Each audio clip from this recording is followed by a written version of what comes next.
Hello साथीहरू, दर्शक नमस्ते सबैजनालाई। तपाईँले देख्न सक्नुहुन्छ यो चाहिँ मलेसियाको चट्टो नजारा हो होइन। त्यहाँ चाहिँ एकदम ठुलो बिल्डिङ छ। त्यहाँ चाहिँ हामी त्यहीँ जान्छौँ कि हामी सामान किन्न पऱ्यो भने एनएसके भन्ने त्यहाँ छ होइन, त्यो बिल्डिङको तल त्यहाँ जान्छौँ। सो तपाईँ यहाँबाट सर गयो भने त्यो हाम्रो चाहिँ गार्ड हाउस हो होइन।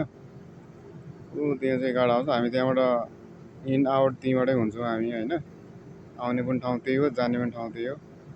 हाम्रो गार्ड हाउसमा चाहिँ सबै नेपाल दाजुभाइहरू हुनुहुन्छ। अनि सर गयो भने यो चाहिँ हाम्रो कम्पनी एपी मौरी भन्ने कम्पनीको नाम चाहिँ यही हो होइन, एपी मौरी कम्पनी भन्ने हो।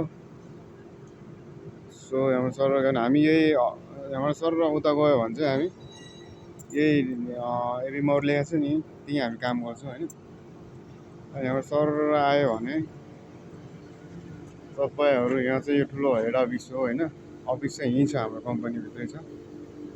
यो अफिस हो, यहाँ चाहिँ अफिस छ।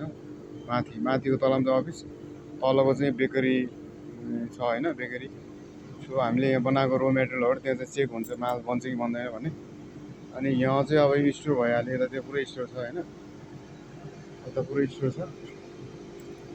सो म चाहिँ यहाँ छु अहिले चाहिँ, म यहाँ काम गर्ने भने यो कन्टेनर यहाँ छ नि, देख्नु भयो, यो कन्टेनरमा सामान हाल्ने भनेर आएको छु।